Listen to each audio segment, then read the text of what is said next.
social media waxaan ka aaminsan dad meel joogan buu qaba jirnaba sanado badan wariya wacaal uma hayn waxa ka socda dunida bulshada degmada Aadan Yabaal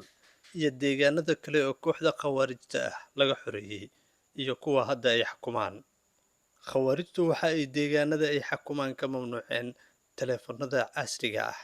sidoo kale waxa ay ka xireen shirkadaha isgaarsiinta adeega internetka bulshada magaalooyinkaasina way ku adkeedeen la socdaan waxa dunida ka socda intaan jaroon ku noolaayeen intaas joognay kuligay ma ana arkin telefoon weyn oo shaashada la salaaxayo intaas dhalinyarada aan joognay telefoonyadaas intaan joognay waxa maqli jirnay internetka la galaa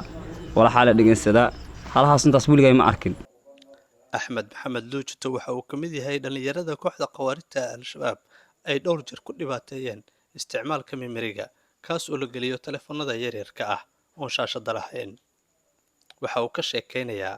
gabood faladii kooxda khawaarijta al-shabaab u geysteen intii uu ku noolaa degmada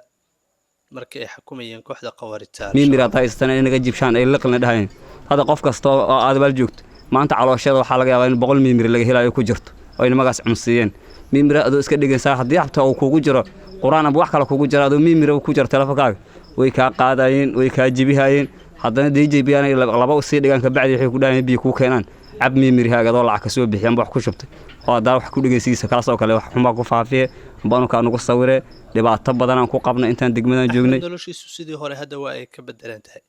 waxa uu adeegyada internetka u isticmaalaa si caadi ah magaalada internetka magaalada oo ah mid xawaare sare ah ayaa dawladda federaalka Soomaaliya markii ay timid soo daayay degmadan iyo deegaanada kale ee laga xoreeyay kooxda khawaarijta al-shabaab hadii dawladdu timid maalintii nimanka naga tageen maalinkaas aan telefoon weyn oo qof sida to telefoon weyn ka xaarinka markaas ay igu horeyso aragooda